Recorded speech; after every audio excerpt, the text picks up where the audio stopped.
मुस्कुराइए, आप दिल्ली में हैं। राहुल गांधी इस वक्त कांग्रेस पार्टी के बारे में ऐसा सोच रहे होंगे क्योंकि जिस आम आदमी पार्टी ने कांग्रेस पार्टी की जमीन कब्जाई थी, उसी पार्टी का किला बीजेपी ने 27 साल बाद ध्वस्त कर दिया है। 27 साल के वनवास के बाद आखिरकार बीजेपी दिल्ली की सत्ता पर आसीन हो ही गई। 48 सीटों के साथ आम आदमी पार्टी को 22 सीटों से संतोष करना पड़ा। वहीं कांग्रेस पार्टी के खाते में इस बार फिर से जीरो शामिल हुआ है। 2014 के लोकसभा चुनाव की अगर बात करें तो कांग्रेस के खाते में जीरो थी। 2015 के विधानसभा चुनाव की बात करें तो भी जीरो। 2019 के लोकसभा चुनाव की बात करें, सिर्फ दिल्ली की बात कर रहा हूं, तो भी कांग्रेस पार्टी के खाते में जीरो। 2020 की बात करें तो भी कांग्रेस पार्टी के खाते में जीरो। 2024 के लोकसभा चुनाव की बात करें तो भी जीरो और 2025 के विधानसभा चुनाव की बात करें तो भी कांग्रेस पार्टी के खाते में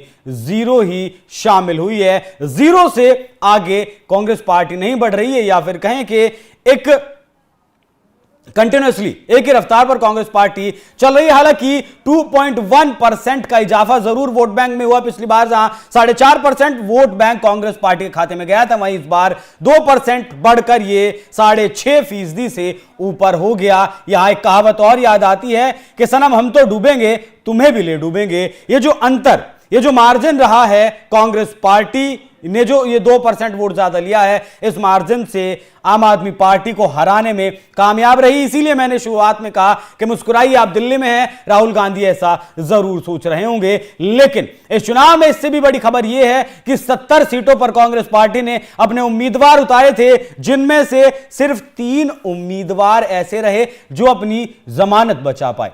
67 उम्मीदवारों की जमानत ही जब्त हो गई।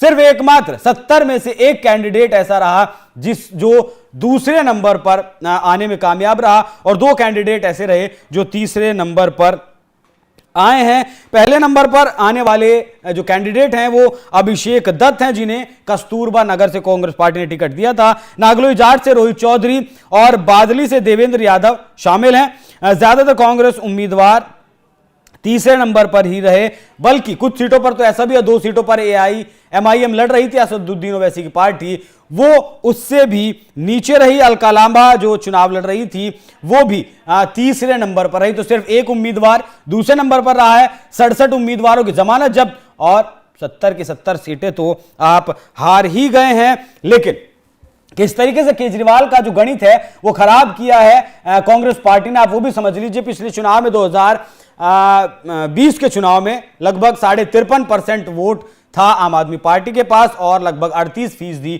वोट था बीजेपी के पास। दोनों के वोट बैंक में 15% का अंतर था। यही वो 15% है जो लोकसभा में बीजेपी के पास चला जाता है और विधानसभा में आम आदमी पार्टी के पास चला जाता है। बाकी 38-37% वोट दोनों ही पार्टियों का पैड वोट बैंक है, कोर वोटर है। लेकिन इस बार इसी में से हमारी बीजेपी ने की है और लगभग 41% वोट मिला है आम आदमी पार्टी को और 43% वोट मिला है बीजेपी को।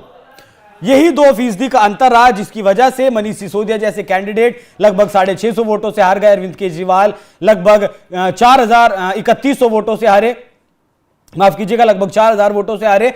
और अरविंद केजरीवाल की सीट पर संदीप दीक्षित जो कांग्रेस के उम्मीदवार थे, उन्हें 4500 वोट मिले। मतलब अगर कांग्रेस पार्टी और आम आदमी पार्टी का अलायंस होता तो ये अंतर नहीं होता, अरविंद केजरीवाल जीत जाते, मनीष सिसोदिया जीत जाते। सौरभ भारद्वाज की सीट पर भी ऐसा ही हुआ, 3100 वोटों से वो जीते और लगभग 7000 वोट कांग्रेस पार्टी के कैंडिडेट को मिले हैं। तो कहीं ना कहीं पूरा जो गणित है वो कांग्रेस पार्टी ने बिगाड़ कर रख दिया है। आम आदमी पार्टी का अपना तो गणित नहीं बना पाए, लेकिन कांग्रेस पार्टी का गणित जरूर बिगाड़ दिया है। 10% का जो गिरावट है आम आदमी पार्टी के वोट में वो देखने को मिली है। 2% का अंतर बीजेपी और आम आदमी पार्टी के बीच रहा। इसी 2% ने चुनाव हरा दिया आम आदमी पार्टी को। ठीक वैसा हिमाचल प्रदेश के विधानसभा चुनाव में भी देखने को मिला था, जहां सिर्फ बीजेपी 1% वोट के अंतर से हार गई थी। तो कांग्रेस पार्टी को अब नए सिरे से